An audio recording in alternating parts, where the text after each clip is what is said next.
Vamos começar por esta notícia que abriu este jornal, uma notícia que tem poucos instantes, tem a ver com esta publicação que o presidente norte-americano fez na rede social que detém, a Truth Social, a anunciar que há um princípio de acordo a propósito da Groenlândia e a dizer que recua na aplicação de tarifas aos países europeus que não concordassem e que iam entrar em vigor a partir de 1 de fevereiro. Isto para lhe perguntar que as reuniões cara a cara sempre dão resultado. Bom, pese embora o discurso justificativo, ou grande parte do discurso de Donald Trump, um dos discursos mais perturbadores a que assistimos nos últimos tempos. O de hoje, no Fórum Económico Mundial. E já lá vamos. Mas, quer dizer, isto era expectável. Porque quem seguir de perto a política interna norte-americana e tiver acesso a determinadas fontes, sabe que o próprio Partido Republicano questionou esta decisão de Donald Trump, do Executivo, da Casa Branca, e foi mais longe, sujeito naturalmente à confirmação, aquilo que eu vou dizer, mas sabe-se que o próprio Partido Republicano lançou avisos sérios a Donald Trump que, se persistisse neste seu intento de tomar a Groenlândia pela força, arriscava-se a ser deposto. Portanto, com este pano de fundo... Houve aqui um claro recuo do presidente norte-americano. Há aqui um claro recuo. Depois, vamos também ao Pentágono. Os generais norte-americanos, os oficiais generais norte-americanos e os planeadores do Pentágono alertaram veementemente a Casa Branca de que uma possível ação militar sobre a Groenlândia podia ser o princípio do fim da NATO.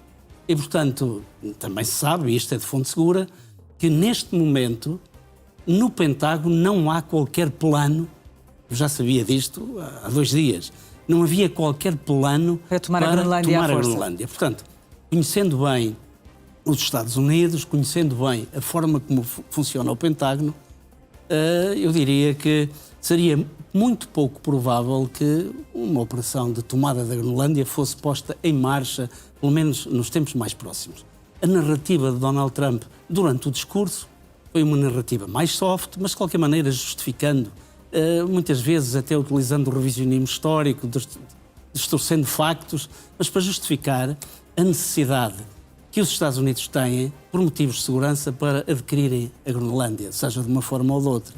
Agora, e que isso trazia amplos benefícios para a NATO. Bom, traria amplos benefícios para 2 países da NATO. Portanto, a colocação de interceptores e parte da Golden Dome, da tal escudo de proteção antiaéreo norte-americano, na Groenlândia, iria proteger o território norte-americano e o Canadá. Os países da Europa não ficariam beneficiados com esse tipo de postura. Portanto, é uma meia-verdade. De qualquer maneira, era expectável e mais.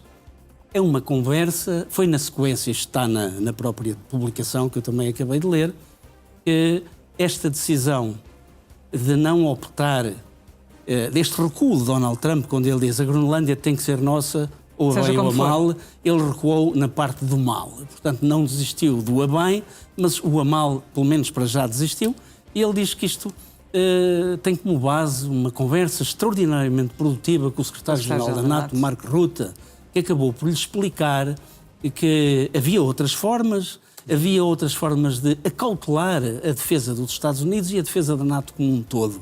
E também acautelar aquilo que pode ser um dos pontos de fricção, uma das regiões que, dentro de algum tempo, pode ser uma região de grande fricção geoestratégica, que é o Ártico como um todo. Portanto, esta conversa, eu sinceramente tendo a não acreditar muito neste tipo de justificação.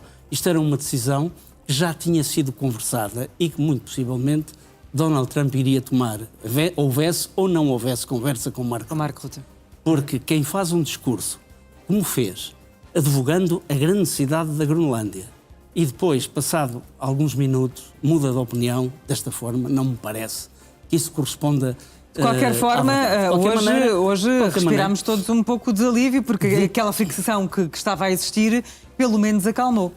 Não, sem dúvida alguma. Portanto, não havendo, sabendo nós que não existiam planos do Pentágono, bom, não havendo planos, quer dizer que uma invasão, uma tomada pela força da maior ilha do mundo... Estava fora da equação, pelo menos estava fora da equação. Sabendo que o próprio Partido Republicano se opunha determinantemente a este tipo de ação, também já estaria fora de equação. Agora sabemos pelo próprio Donald Trump, que coloca um post na sua rede social a dizer exatamente isto. Bom, é muito típico da administração Trump fazer saber ao mundo de decisões do seu presidente, do executivo norte-americano, através de meios como uma rede social privada. Estas coisas não deveriam ser feitas assim. Devia ser feito um comunicado e colocado e ser dado conhecimento aos demais cidadãos do mundo, designadamente aos mais interessados, que é, logo em primeira instância, os groenlandeses, a Dinamarca, a NATO e os parceiros europeus como um todo. Portanto, através de um Também não era comunicado expectável oficial. um presidente divulgar imagens Não que era, o presidente mas envia para ele próprio. Sim, não é. Vamos lá ver, Trump tem-nos habituado, de facto, a atuações que eu classificaria de extraordinariamente bizarras. O mundo não estava habituado digamos, a estas assistir atitudes? a este tipo de atitudes, muito menos atitudes relacionadas com tomadas de decisão de um país. E que país este? Só o país mais poderoso do mundo. Depois de analisar esta publicação que Donald Trump fez a dizer que afinal houve um recuo relativamente à Groenlândia, deixe-me focar naquilo que foi o discurso, um discurso longo, de mais de 1 hora, em Davos, no Fórum Económico Mundial. Há pouco disse que foi um discurso Perturbador. Vamos lá ver, perturbador porquê? Eu diria que Ele tocou aqui várias áreas. Tocou várias áreas. É um discurso em que toca em muitas áreas, mas não há um fio condutor. Trump ia saltando de assunto para assunto. A Groenlândia ocupou parte do tempo do seu discurso, mas depois não deixou de distorcer o papel da NATO, quando diz que os Estados Unidos são o principal, pagam praticamente 100% da NATO, que a NATO sem os Estados Unidos não era nada. E depois esta imagem que trouxe e que estamos a ver tem a ver com este discurso que estava preparado para hoje. Bom, esta imagem que está aqui, vamos a ela. Esta imagem é a imagem de um convite. Parece um convite para um jantar especial ou até um casamento. Quer dizer, Donald Trump aproveita este Fórum Mundial para alavancar o Conselho da Paz. Quer dizer, algo que foi engendrado por ele e pelos seus diretos colaboradores, era substituir de alguma forma aquilo que são organizações multinacionais, organizações de segurança como a NATO e as próprias Nações Unidas. Quer dizer, nós até sabemos que este convite era para os líderes que estão presentes assinarem, comprometerem-se com este tipo. Foram 60 convites endereçados. Nós sabemos que houve alguns países que já disseram que sim. O Cazaquistão, o Uzbequistão, a Bielorrússia, foram alguns deles, foram dentro da Europa, a Hungria já disse que sim. Portanto, são alguns países, mas a grande maioria dos países europeus não estão na disposição de aceitar tal convite.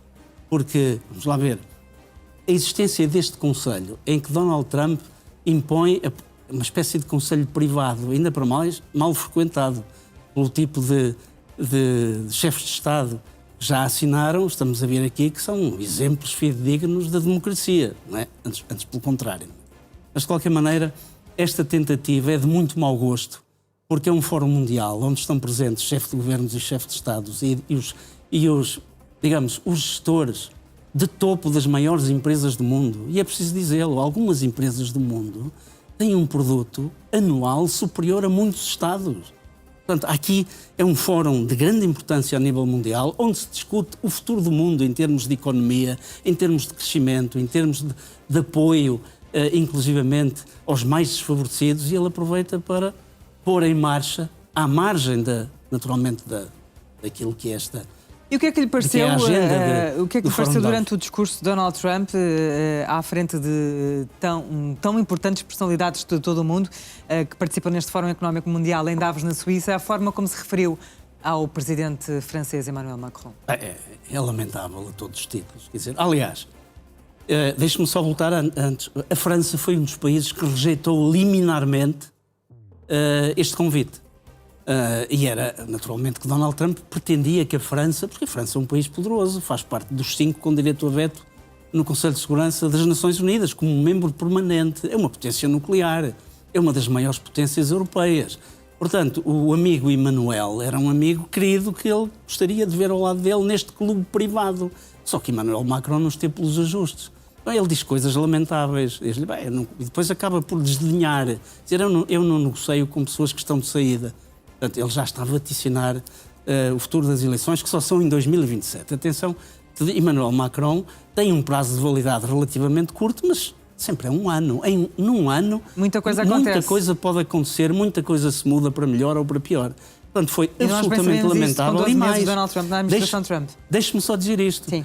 E ameaçou a França com tarifas de mais 200% se Emmanuel Macron não aderisse a este Conselho da Paz. É absolutamente lamentável. Era aquilo que eu posso naturalmente comentar e qualificar. Bom, tem também um vídeo para nos mostrar, um vídeo com uma resposta que Donald Trump deu, questionado por uma jornalista sobre se a Europa resolvesse de alguma forma retaliar às ameaças que têm sido alvo do ponto de vista comercial, o que é que acontecia? No primeiro aspecto, a Europa estava firme no propósito de retaliar. Isto é o primeiro aspecto que vale a pena trazer a pauta. Já estamos a ver esse vídeo. E Donald Trump diz, muito bem, a Europa vai receber o ricochete. Ele diz nesta entrevista que os Estados Unidos estão preparados para responder de igual forma e que este tipo de decisão dos europeus seria alvo de ricochete. Ou seja, os Estados Unidos estavam prontos para retaliar.